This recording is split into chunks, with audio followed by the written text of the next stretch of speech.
नमस्कार फ्रेंड्स मु रंजन महापात्र मुझे स्वागत करुच्ची रंजन इनफॉरमेशन को। तो फ्रेंड्स ये भिडियो में आपको अनाउंस केबी तो यदि आप पीएफ एडवांस अप्लाई करुँच तो आप इनलेस पारा सिलेक्ट करुँच इनलेस पारार आप केते टका विड्रॉल करेंगे ये भिडियो में आपको डिटेल्स बतेबी। जदि आप भिडियो को शेष पर्यटन देखिए तो आप इनलेस पारार केते टका पैसा विड्रॉल करेंगे जानीपारे। तो चलते भिडियो को स्टार्ट करवा। भिडियो को स्टार्ट करा पूर्व आप छोट रिक्वेस्ट जो चैनल प्रथम थर आसते तो चैनल को सब्सक्राइब करके बेल आइकन को ऊपर सेट करदे और यदि वीडियो को भल लगे गोटे लाइक करदे। तो चलते वीडियो को स्टार्ट करवा। तो देखो ये मुझे ईपीएफ तरफ गोटे पीडीएफ ओपन कर तो देखो ये इनलेस पारार मुझे डिटेल्स कहि। तो देखो इनलेस पारा को 68J कह जाए। तो 68J अर्थ हूँ इनलेस पारा। तो इनलेस पारार आप केते थर विड्रॉल करेंगे गोटे मसरे केते थर विड्रॉल करेंगे गोटे वर्ष आप केते थर विड्रॉल करेंगे। तो देखो आगुरी कौन होता आगुरी आप गोटे मसरे जिते थर भी विड्रॉल करते किसी प्रोब्लेम होता तो बहुत पीएफ यूजर गोटे मसरे 3 थर 4 थर अप्लाई कले 4 थर 5 थर अप्लाई कले। तो से ईपीएफ से गोटे नियम लगे कि आप गोटे मसरे गोटे थर विड्रॉल करेंगे इनलेस पारारे। तो आप जनवरी अप्लाई करुँच तो जनवरी आपको क्लेम सेटल हो तो आप फेब्रुआरी अप्लाई करेंगे इनलेस पारारे। फेब्रुआरी जदि करुँच तो आप मार्च में इनलेस पारारे विड्रॉल करेंगे। तो देखो इनलेस पारार दुईटा रूल्स मुझे बतई देती। फास्ट हूँ इनलेस पारा को 68J कह जाए। ता सहित आप गोटे मसरे गोटे थर विड्रॉल करेंगे। सहित आप इनलेस पारार केते टका विड्रॉल करेंगे। तो देखो ईपीएफ ये गोटे फर्मूला अच्छी। तो देखो ये लिखाई 6 मंथ बेसिक एंड डीए। तो आप बेसिक प्लस डीए जिते टका हो तो इम्प्लॉय शेयर आप इंटरेस्ट जिते टका हो तो से दुईटा अमाउंट जोटा कम अमाउंट थी तो से अमाउंट को आप पीएफ एडवांस इनलेस पारार विड्रॉल करेंगे। तो देखो ये मुझे गोटे एग्जांपल दे दूसरी धरी नियंतु आप बेसिक प्लस डीए 10,000 ठीक अच्छे।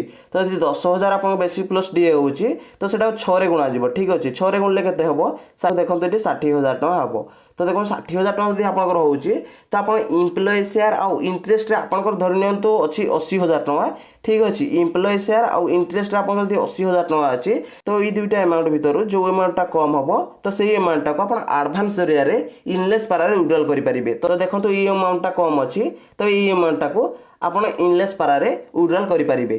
ता सहित मुझे पीएफ पासबुक में देखा दूसरी कि आप फर्मूला केमती लगेबे आउ इनलेस पारार आप केते टका विड्रॉल करेंगे केमती जानबे। तो देखो ये मुझे पीएफ पासबुक ओपन कर नहीं। तो देखो ये आप 3टा सेक्शन रे आपंकर पीएफ कटे। तो फास्ट हूँ इम्प्लॉय शेयर तापर हूँ इम्प्लॉयर शेयर तापर हूँ पेंशन। तो देखो ये आप फर्मूला केमती लगेबे।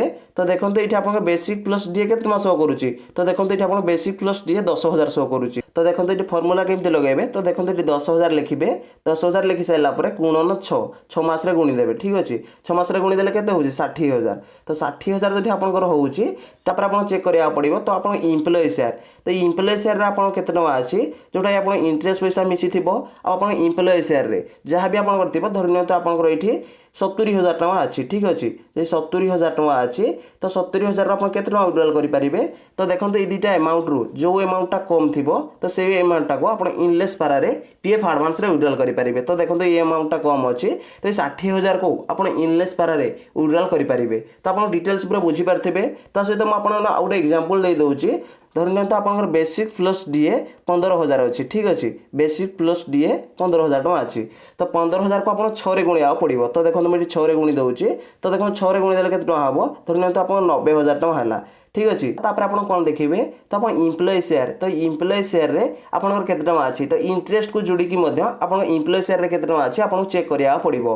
तो इंटरेस्ट को आप इम्प्लॉय शेयर रे जहाँ अच्छी धरी नियंतु आपनकर 1 लाख टका अच्छी ठीक अच्छे 1 लाख अच्छी जदि तो ये दुईटा अमाउंट रू जो अमाउंटा कम अच्छी तो से अमाउंट को आप पीएफ एडवांस रे इनलेस पारार विड्रॉल करेंगे। मुझे डिटेल्स बतईदेली जब आप एमती काल्कुलेटिंग करें तो आप कौन करेंगे तो आप पीएफ पासबुक खोली ने पीएफ पासबुक आपंकर केते टका अच्छी इम्प्लॉय शेयर रे तो इम्प्लॉय शेयर आपको जिते टका अच्छी तो ये देखो देखी ने ये आप इनलेस पारा सिलेक्ट कलापर तो आप से टका अमाउंट ये भरी ने से टका अमाउंट भरी ने तो आप ईपीएफ काल्कुलेटिंग करके क्लेम को सेटल करके बैंक अकाउंट पैसा पठेदेव। आप इनलेस पारारू केते टका विड्रॉल करेंगे डिटेल्स जानीपारे। तो इनलेस पारार टोटाल रूल्स मुझे बतईदेली। तो ये प्रोसेस रे आप इनलेस पारारू पीएफ एडवांस विड्रॉल करेंगे। तो देखो मुझे जमती कही कि आप एडवांस रे इनलेस पारार केते टका विड्रॉल करेंगे मुझे डिटेल्स बतई देछि। तो ये प्रोसेस रे आपनकर पीएफ रो बैलेंस को आप चेक करेंगे और पीएफ एडवांस आप अप्लाई करेंगे। देखा गोटे फ्रेश वीडियो रे। जय जगन्नाथ बाय बाय।